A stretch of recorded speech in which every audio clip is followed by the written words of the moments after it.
Salam sadis, salam Selasa. Salam sideway ya. Market masih panjang aja sideway-nya. Eh, nggak gimana lah ya. Rada boring. Ya kita lihatlah.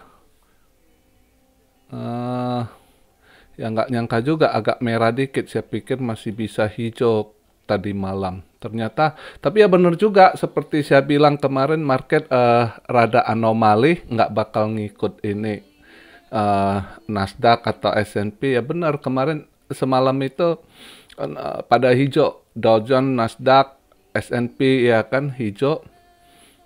Dolar juga eh, mendekati penutupan merah ya kan, tapi malah BTC ikut merah. Jadi justru kelihatan semalam BTC lebih ikut ke emas gitu. Ya kalau emas semalam cloud trade kemarin saya bilang kan emas masih koreksi ya benar dia masih koreksi. Penutupan juga 8 dolar sekian dia minus ya. 8 dolar koma berapa saya lupa. Tapi hari ini market Asia uh, merah tipis lah emas gitu kan. Dolar juga masih merah tipis, tapi belum ini BTC di posisi sideways. Ini saya buat video market cap di 931,9 billion, volume 51,3 billion, BTC dominance di 39,8, Bitcoin di 19.323 yang nggak jauh dari hari ini close candle-nya ya, daily candle close-nya 19,3 ya.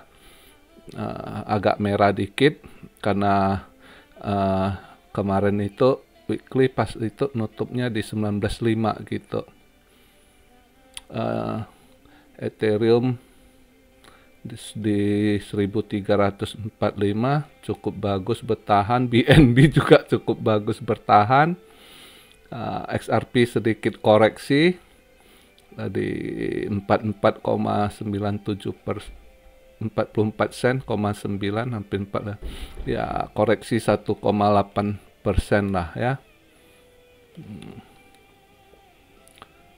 Ya volume kecil sih, jadi volume kecil ya, semua pada nunggu udah pasti nunggu event ini. Investor nggak apa ya, terutama retail udah pasti nih, jangan kan retail yang ini yang paus juga pada nunggu gitu ya kan, lihat gimana nanti terutama di Kamis Jumat ya, Kamis Jumat itu GDP, Rabu GDP ya, ya kan, sama PCE ya, itu penting. Tapi ya mungkin malam ini sedikit juga akan ada volatile juga. Malam ini event itu dia satu lumayan bisa efek market itu consumer confidence itu source-nya mungkin ya pas dia saat buka market break dirilis ya, saya kira sedikit aja gejolak, kita lihat kemana dia gitu. Kalau dia ngikut forecast ya, kalau dia nurun, kalau dia ngikut forecast mungkin nggak gimana ngefek gitu. Tapi kalau dia lebih turun dikit lagi ya seharusnya market sahamnya hijau gitu. Kalau dia naik ya merah gitu ya. Kita lihatlah nanti. Mungkin di situ malam ini nggak gitu. Itu satu yang saya lihat mungkin sedikit ada ngefek, tapi juga bentar mungkin gitu ya. Market nggak gimana lah. Sementara ini memang pada nunggu untuk hasil GDP sama terakhir yang PCE ya kan. Nah itu selanjutnya yang agak di ini ya, kenaikan suku bunga nanti di tanggal 2 November itu ya, di situ yang ini. Nah, makanya market begitu anomali susah kita ini nganalisanya. Mana yang mau dia ini, ya kan, agak-agak ini. Jadi hari ini video juga singkat lah, nggak gimana. Tapi ya berita bagus ya, baca berita hari ini. Inggris udah ini lagi ada Perdana Menteri baru ya. Untuk pertama kali loh histori kayaknya India dia ya, Rishi Sunak.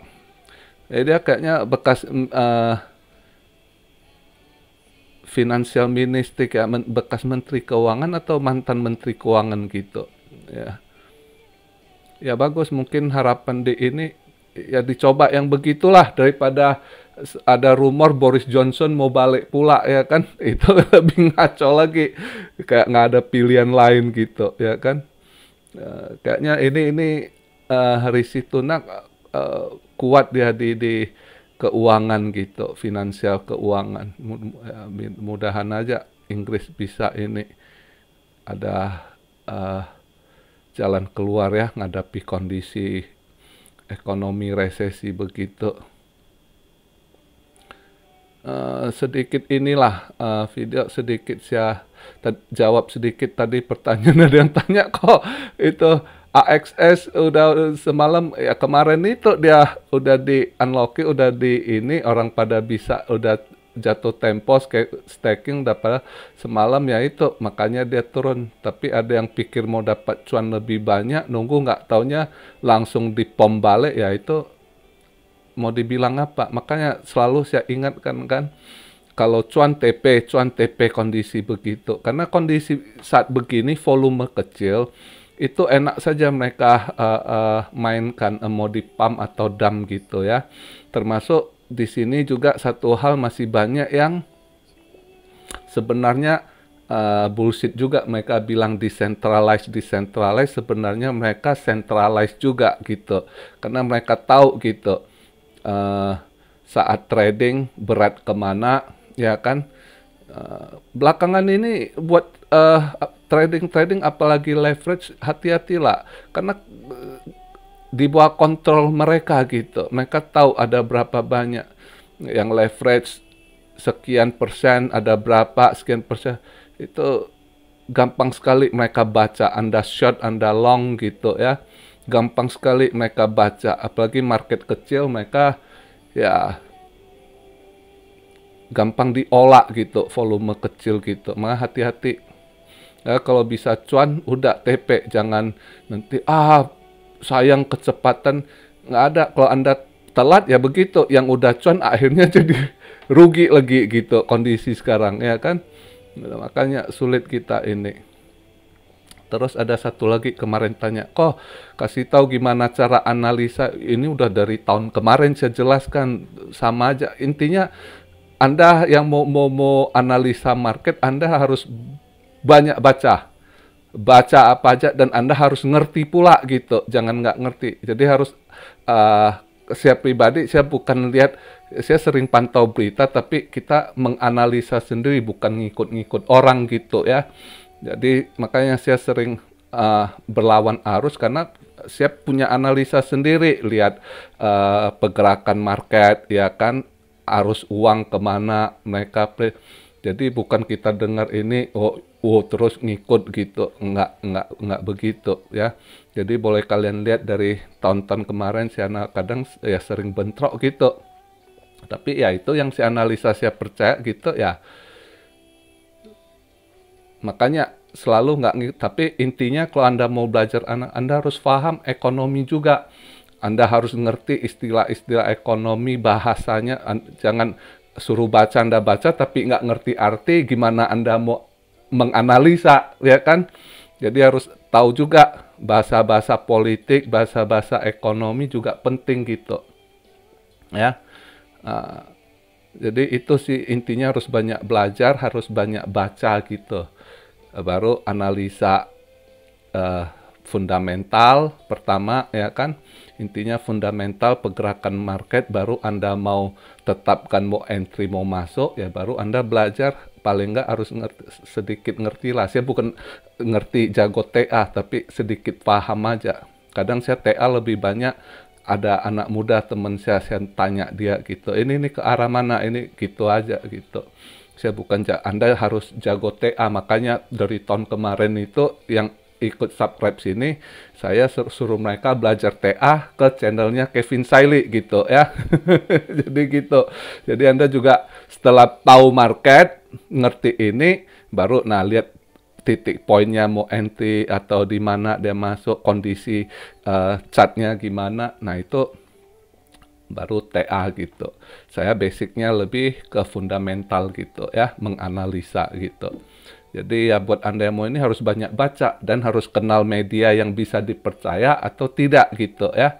Dan juga selain itu saya ada langganan media-media lain, ya media berbayar gitu. Jadi ya kadang ya beda informasinya gitu ya.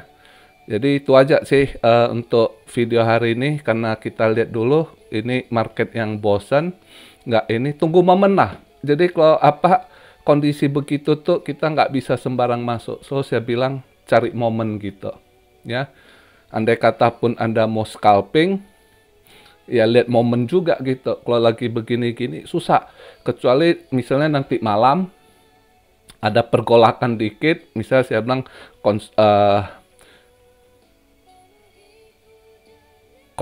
consumer confident ya, itu datanya keluar ntar malam jam 10, berarti pas buka market ambrek lah ya, itu jam 10, jam 9 malam, jam berapa Indo? Jam 9 malam ya kalau nggak salah. Ya itu Anda lihat misalnya ada pergerakan, andai kata dia tiba-tiba hijau, dia sorong ke, coba lagi retest 19.600. Nah, di situ Anda mau ambil short coin yang misalnya peluang bisa di short, Anda short gitu. Anda scalping gitu. Tapi andai kata dia ke bawah, sempat ketekan misalnya ke 19.200 gitu. Nah, Anda lihat peluang yang misalnya agak sedikit ada event mau lawan arus, itu bisa Anda ambil up atau longnya. Gitu aja sih. Itu kalau mau scalping gitu, dikit-dikit ya. Jadi itu aja yang bisa saya beri masukan gitu untuk kondisi saat begini gini ya. Harus lihat momen. Tiba-tiba kalau ada apa, entah dia ke bawah atau sorong, nah di situ kondisinya yang Anda target apa, yang Anda mau short atau yang mau Anda long begitu. Oke. Jadi begitu aja video saya hari ini. Salam Siario dari Tokyo. God bless you all. Be blessed, be blessed, be blessed. Immanuel. Haleluya.